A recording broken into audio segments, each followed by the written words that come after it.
السلام علیکم جی ناظرین، میں ہوں محمد علی اور آپ دیکھ رہے ہیں نیوز اپڈیٹ آل۔ آج کی اس خصوصی عالمی نیوز میں ہم آپ کے لیے امریکہ اور ایران اور یورپ روس سے متعلق آج کی اہم ترین بین الاقوامی خبریں لے کر حاضر ہوئے ہیں۔ اگر آپ چاہتے ہیں ناظرین کہ دنیا بھر کی ہر بڑی خبر سب سے پہلے آپ تک پہنچے تو ویڈیو کو آخر تک ضرور دیکھیے۔ جی ناظرین، سب سے پہلے امریکہ اور ایران کی بڑی خبر۔ امریکہ اور ایران کے درمیان کشیدگی ایک بار پھر عالمی توجہ کا مرکز بنی ہوئی ہے۔ امریکی صدر ڈونلڈ ٹرمپ نے ایران کو خبردار کیا ہے کہ اگر امریکی مفادات یا اتحادیوں کو نشانہ بنایا گیا تو امریکی سخت جواب دے گا۔ دوسری جانب ایرانی حکام کا کہنا ہے کہ اگر اس پر مزید حملے کیے گئے تو وہ بھرپور جواب دینے کے لیے صلاحیت رکھتے ہیں۔ ناظرین، اس صورتحال کے باعث مشرق وسطیٰ میں تشویش پائی جا رہی ہے، جبکہ عالمی منڈی میں تیل کی قیمتوں پر بھی اس کے اثرات دیکھے جا رہے ہیں۔ ناظرین، بڑھتے ہیں روس اور یوکرین کے درمیان جنگ بدستور جاری ہے۔ تازہ اطلاع کے مطابق روس نے یوکرین کے دارالحکومت کیف پر میزائل اور ڈرون کے حملے کیے جن میں متعدد افراد ہلاک اور زخمی ہوئے۔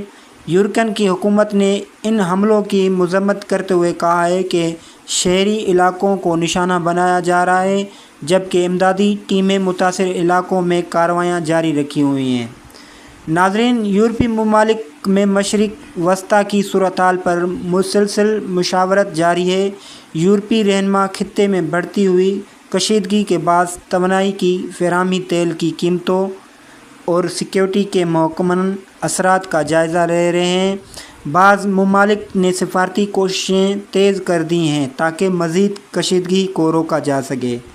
ناظرین، ماہرین کا معیشت کا کہنا ہے کہ اگر امریکہ اور ایران کے درمیان کشیدگی میں مزید اضافہ ہوا تو اس کے اثرات صرف مشرق وسطیٰ تک محدود نہیں رہیں گے، بلکہ عالمی تجارت، تیل کی قیمتوں اور مالیات منڈیوں پر بھی پڑ سکتے ہیں۔